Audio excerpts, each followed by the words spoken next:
আসসালামু আলাইকুম।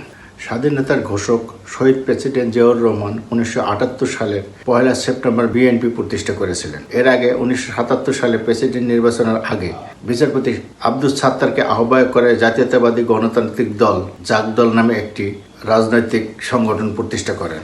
প্রেসিডেন্ট নির্বাচনে জিয়াউর রহমান প্রেসিডেন্ট নির্বাচিত হলে 1979 সালের দ্বিতীয় জাতীয় সংসদ নির্বাচন অনুষ্ঠিত হয়। নির্বাচনের আগে 1978 সালের 1 সেপ্টেম্বর মূলত 19 দফা কর্মসূচির মাধ্যমে বিএনপি প্রতিষ্ঠা করা হয়। জিয়াউর রহমান ছিলেন বিএনপির প্রতিষ্ঠাতা আহ্বায়ক, আর প্রফেসর এ.কিউ.এম বদরুদ্দোজা চৌধুরী ছিলেন প্রথম মহাসচিব। 19 দফা কর্মসূচি নিয়ে জিয়াউর রহমান ডানপন্থী, বামপন্থী, মধ্যপন্থী হরেক মতবাদের নেতাদেরকে নিয়ে বিএনপি প্রতিষ্ঠা করেন। 1979 সালের দ্বিতীয় জাতীয় সংসদ নির্বাচনের আগে মৌলানা ভাসানীর ন্যাপের ধানের শীষ প্রতীক নিয়ে নির্বাচন করার সিদ্ধান্ত নেন। ওই সময় ভাসানী থেকে মশিউর রহমান জাদু মিয়ার নেতৃত্বে বিপুল সংখ্যক নেতাকর্মী বিএনপিতে যোগদান করেন। দ্বিতীয় জাতীয় সংসদ নির্বাচনের ফলাফল ঘাটলেই বোঝা যায় বিএনপিতে কত হরেক কিসিমের লোক জড়ো হয়েছিল। দ্বিতীয় সংসদ নির্বাচনের ফলাফলে দেখা যায় 16% Muslim League, 15% NAP Bhasani, 9% Awami League, 3% United People's Party, 2% গণতান্ত্রিক দল, 6% ছাত্রলীগ ও ছাত্র ইউনিয়ন, 6% অন্যান্য দল থেকে বিএনপিতে এসেছিলেন। আর 40% এমপি ছিলেন অরাজনৈতিক ব্যক্তিত্ব। তারা বিএনপিতে যোগ দেওয়ার আগে কখনোই রাজনীতির সঙ্গে সম্পৃক্ত ছিলেন না। এমনকি দলের মহাসচিব বদরুদ্দোজা চৌধুরীও বিএনপির মহাসচিব হওয়ার আগে কখনো রাজনীতি করেননি। তিনি পেশায় ডাক্তার ছিলেন এবং টেলিভিশনে একটা অনুষ্ঠান করার কারণে জিয়াউর রহমানের চোখে পড়ে যান। বিএনপির গঠনতন্ত্র অনুযায়ী প্রতি 3 মাস পর পর জাতীয় কাউন্সিল হওয়ার কথা, কিন্তু গত 1 দশকে সেটা সম্ভব হয়নি। আওয়ামী লীগের দমনপীড়ন এবং জুলুম নির্যাতন, বিএনপির লক্ষ লক্ষ নেতাকর্মীর বিরুদ্ধে মামলা হামলা, কারাগার, এইসব কারণেই মূলত যথাসময়ে কাউন্সিল হয়নি। একই চিত্র দেখা যায় দলের সহযোগী অঙ্গ সংগঠনগুলিতে। ফলে কেন্দ্র থেকে তৃণমূল পর্যন্ত দলের ভিতরে একটা শূন্যতা তৈরি হয়েছে। বিএনপি জানিয়েছে আগামী ডিসেম্বরের মধ্যে 7ম জাতীয় কাউন্সিলের আয়োজন করা হবে। এর আগে ধাপে ধাপে অঙ্গ ও সহযোগী সংগঠনগুলোর নতুন নতুন কমিটিগুলো গঠন করা হবে। প্রধানমন্ত্রী তারেক রহমান সবার আগে বাংলাদেশ ঘোষণা দিয়ে ক্ষমতায় এসেছেন। তিনি দলকে পুনর্গঠনের জোর দিয়েছেন। বেগম খালেদা জিয়ার মৃত্যুর পর এটাই হবে প্রথম জাতীয় council. Tarique Rahman all out reset নামে একটি পরিকল্পনা হাতে নিয়েছেন দলকে পুনর্গঠন করতে। এই উদ্যোগে তুলনামূলক তরুণ, সক্রিয়, মাঠমুখী কর্মী কেন্দ্রীয় কমিটি ও গুরুত্বপূর্ণ পদে বসানোর পরিকল্পনা আছে বলে একাধিক সূত্র জানিয়েছে।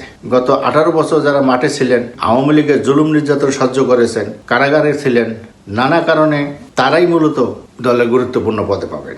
তবে তিনি অভিজ্ঞতা এবং নতুন নেতৃত্বের মধ্যে ভারসাম্য আনতে বয়োবৃদ্ধ নেতাদেরকে পুরোপুরি দলের মূল কমিটি থেকে না সরিয়ে উপদেষ্টা হিসেবে রাখার সিদ্ধান্ত নিতে পারেন বলে জানা গেছে। নিষ্ক্রিয় নেতাদের গুরুত্বপূর্ণ পদ থেকে সরানো এবং যারা সক্রিয় নেতা তাদেরকে গুরুত্বপূর্ণ বসানো এবং যারা দল থেকে চলে গিয়েছেন গত 17 বছরে তাদেরকেও ফিরিয়ে আনার চেষ্টা চলবে বলে জানা যায়। ক্ষমতাসীন দলের এবারের কাউন্সিল নিয়মিত আয়োজন হিসেবে দেখা হচ্ছে না, বরং এটি একটি বড় সাংগঠনিক পুনর্জীবনের সূচনা হিসেবে বিবেচনা করা হচ্ছে। খালেদা জিয়া দীর্ঘদিন কারাগারে ছিলেন। তারেক রহমান লন্ডনে। নেতৃত্বের সংকট, মেয়াদোত্তীর্ণ কমিটি ও দুর্বল নেতৃত্বের কাঠামোয় গড়ে ওঠা বিএনপির কাউন্সিলের মাধ্যমে নতুন করে জাগতে চায়। তৃণমূল থেকে নতুন নেতৃত্ব তুলে আনার উপরও জোর দেওয়া হচ্ছে বলে এবার জানা যাচ্ছে। কেন্দ্রীয় নেতৃত্বের সঙ্গে ইউনিটগুলোর যোগাযোগ জোরদার করা হবে এবং যারা যোগ্য নেতা তাদেরকেই পদবিতে বসানো হবে। বিএনপির সর্বশেষ কাউন্সিল হয়েছিল 2016 সালের 19 মার্চ। 6ষ্ঠ জাতীয় কাউন্সিলে বেগম খালেদা জিয়া বিনা প্রতিদ্বন্দ্বিতায় চেয়ারপারসন নির্বাচিত হন এবং Tarique Rahman senior vice chairman নির্বাচিত হন। বড় দল এবং দলের যোগ্য নেতা বেশি হওয়ায় সাংগঠনিক শৃঙ্খলা জোরদারে এক নেতার এক পদ নীতি গ্রহণ করে বিএনপি, যার কারণে বিএনপির অনেক নেতাকেই পদবিতে বসানো সহজ হয়েছে। ওই কাউন্সিলের পর বিএনপির ভারপ্রাপ্ত মহাসচিব থেকে মির্জা ফখরুল ইসলাম আলমগীরকে মহাসচিব করা হয়। এর আগে 2011 সালে খন্দকার দেলোয়ার হোসেনের মৃত্যুর পর মির্জা ফখরুল ইসলাম আলমগীরকে ভারপ্রাপ্ত মহাসচিব করা হয়েছিল। দলের সর্বোচ্চ নীতি নির্ধারণী ফোরামের জাতীয় স্থায়ী কমিটির সদস্য সংখ্যা বিএনপিতে 19। তবে দীর্ঘদিন ধরে একাধিক পদ শূন্য আছে।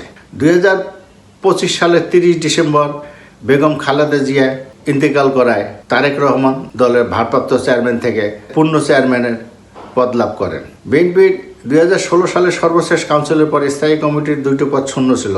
পরে এম তরিকুল ইসলাম, ব্রিগেডিয়ার অব হান্নান শাহ, এম কে আনোয়ারের মৃত্যুর পর মোট 5টি আসন শূন্য হয়। 2019 সালের 19 জুন সেলিমা রহমান ও ইকবাল হাসান মাহমুদ টুকুকে স্থায়ী কমিটিতে নেওয়া হয়। পরে গণঅভ্যুত্থানের পর মেজর অব হাফিজউদ্দিন আহমেদ এবং ডাক্তার AZM জাহিদ হোসেনকেও স্থায়ী কমিটিতে যুক্ত করা হয়। বর্তমানে হাফিজউদ্দিন আহমেদ জাতীয় সংসদের স্পিকার হওয়ায় তিনি বিএনপির স্থায়ী পদ ছেড়ে দিয়েছেন। এখন স্থায়ী কমিটিতে সদস্য সংখ্যা আছেন 15 জন। এর মধ্যে ব্যারিস্টার জমিরুদ্দিন সরকার, ব্যারিস্টার রফিকুল ইসলাম মিয়া অসুস্থতার কারণে নিষ্ক্রিয়। ডক্টর খন্দকার মোশাররফ হোসেন চলাফেরা করলেও তিনিও বয়োবৃদ্ধ এবং ডক্টর মঈন খানও বয়োবৃদ্ধ। স্থায়ী কমিটি, ভাইস চেয়ারম্যান, উপদেষ্টা পরিষদ, কেন্দ্রীয় কমিটির বড় ধরনের পরিবর্তন এবারে কাউন্সিলে করা হবে বলে জানা গেছে। নিষ্ক্রিয় এবং কম সক্রিয় নেতাদের জায়গায় মাঠে সক্রিয়, সাংগঠনিকভাবে দক্ষ এবং রাজনৈতিকভাবে গ্রহণযোগ্য এবং সৎ নিবেদিত প্রাণ নেতাদেরকে নিয়ে আসার পরিকল্পনা আছে। কিন্তু গুরুত্বপূর্ণ পদ পেয়ে মন্ত্রী, এমপি হয়ে দলের নেতাদের সঙ্গে কোটারি করেছেন, স্বজনপ্রীতি করছেন, দলের নেতাদের সঙ্গে যোগাযোগ রাখেননি এবং দূরত্বের সৃষ্টি করছেন, এমন নেতাদেরকে দলে পদ দেওয়া হবে না। বিএনপির স্থায়ী কমিটিকেও এবার গতিশীল করা হবে বলে জানা গেছে। স্থায়ী কমিটিতে আরও কয়েকজন অন্তর্ভুক্ত হবেন, এটা প্রায় নিশ্চিত। এদের মধ্যে যাদের নাম এখন শোনা যাচ্ছে তাদের মধ্যে বিএনপির সিনিয়র যুগ্ম মহাসচিব রুহুল কবির রিজভী আহমেদ, আব্দুল ওয়াল মিন্টু, সৈয়দ মোয়াজ্জেম হোসেন আলাল, শাহ মোয়াজ্জেম হোসেন কায়কোবাদ, শহীদুদ্দিন চৌধুরী এনি, আহমেদ আজম খান, শামসুজ্জামান দুদু, জহিরুদ্দিন স্বপন সহ আরও কয়েকজনকার নাম স্থায়ী কমিটিতে আলোচনা হচ্ছে। এদিকে মহাসচিব মির্জা ফখরুল ইসলাম আলমগীর দীর্ঘদিন দলে দায়িত্ব পালন করলেও বয়স ও শারীরিক কারণে নেতৃত্বে পরিবর্তনের আলোচনা চলছে। কয়েকদিন আগে তিনি নিজেও বিএনপির মহাসচিব পদ থেকে সরে যাবেন এমন ঘোষণা দিয়েছেন। মির্জা ফখরুল ইসলাম আলমগীর ব্যক্তিগত হিসেবে পরিচ্ছন্ন ব্যক্তি, এ ব্যাপারে কোনো সন্দেহ নাই, কিন্তু তার বিরুদ্ধে ভারত প্রীতির অভিযোগ আছে। বামধারার ঘরানার রাজনীতি থেকে আসা মির্জা ফখরুল জাতীয়তাবাদী ও ইসলামী মূল্যবোধে বিশ্বাসী বিএনপিকে কার্যত তথাকথিত প্রগতিশীলতার পথে নিয়ে গেছেন গত কয়েক বছরে। 2023 সালের 28 অক্টোবর ঢাকায় মহাসমাবেশের মাধ্যমে ঢাকা কার্যত বিরোধী দলের নিয়ন্ত্রণে চলে এসেছিল, কিন্তু তিনি লক্ষণ সেনের মতো নয়াপল্টনের সমাবেশের মঞ্চ থেকে নেমে যাওয়ায় পুলিশ ও ছাত্রলীগ, যুবলীগ মারমুখী হয়ে বিএনপির উপর ঝাঁপিয়ে পড়ে। সেদিন তিনি মন্ত্রীর বক্তৃতা দিলে বিএনপির নেতাদের ধারণা সেদিনেই আওয়ামী লীগ ধরাশায়ী হতো, রাজধানীর ঢাকার রাজপথ বিএনপির নিয়ন্ত্রণে চলে যেত, বিএনপির নেতাকর্মীদেরকে 2024 সালের আগস্ট পর্যন্ত অপেক্ষা করতে হতো না শেখ হাসিনার বিদায় জানাতে। অবশ্য বর্তমানে তিনি এলজিআরডি মন্ত্রী হিসেবে দায়িত্ব পালন করছেন, কিন্তু সেখানে তার দপ্তরেরই প্রতিমন্ত্রীর কাছে তিনি কোণঠাসা হয়ে পড়েছেন এমন খবর বিএনপিতে ভাসছে। বিএনপির অনেক নেতাকর্মী অভিযোগ করছেন যে বিএনপির মহাসচিব এখন তার মন্ত্রণালয়ে কোণঠাসা হয়ে পড়েছেন, যার কারণে তিনি মহাসচিব পদ ছেড়ে দেওয়ার আগাম ঘোষণা দিয়েছেন। বিএনপি থেকে মহাসচিব পদ ছাড়ার জন্য তাকে কখনোই বলা হয়নি। প্রশ্ন হচ্ছে, আসন্ন কাউন্সিলে বিএনপির নতুন মহাসচিব পদে তাহলে আসছেন কে হচ্ছেন বিএনপির নতুন মহাসচিব? বিএনপির চেয়ারম্যান তারেক রহমান হবেন এ ব্যাপারে নিশ্চিত, কিন্তু মহাসচিব হবেন কে? সম্ভাব্য প্রার্থীদের মধ্যে আলোচনায় আছে বিএনপির স্থায়ী কমিটির সদস্য সালাউদ্দিন আহমেদ, যিনি 8 বছর ভারতে গুম হয়েছিলেন, সিনিয়র যুগ্ম মহাসচিব রুহুল কবির রিজভী, যিনি বছরের পর বছর আওয়ামী লীগের জুলুম নির্যাতন সহ্য করে বিএনপির কেন্দ্রীয় কার্যালয়ে থেকেছেন, এবং আছেন যুগ্ম মহাসচিব হাবিবুর নবী খান সোহেল, যার বিরুদ্ধে 500-600 মামলা রয়েছে এবং সপ্তাহের 5 কার্য দিবসেই তাকে আদালতের বারান্দায় ঘুরতে হয়েছিল হাসিনার শাসনামলে।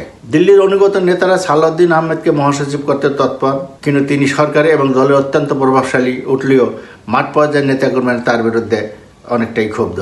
তার বিরুদ্ধে অভিযোগ তিনি আওয়ামী লীগের অলিগার্ক এস আলমের ব্যবসা বাণিজ্য পরোক্ষভাবে দেখভাল করেন। এবং বিএনপির অভ্যন্তরে আলোচনা রয়েছে ঢাকা জামাতের নেতৃত্বে 11 দলীয় জোট ও পলাতক আওয়ামী লীগ যদি বড় ধরনের সংঘাতে জড়াতে চায়, তাহলে মির্জা ফখরুল ইসলাম আলমগীর, সালাউদ্দিন আহমেদ, আমির খসরু মাহমুদদের বেগ পেতে হবে, কারণ তাদের কথায় নেতাকর্মীরা রাস্তায় নামবে না।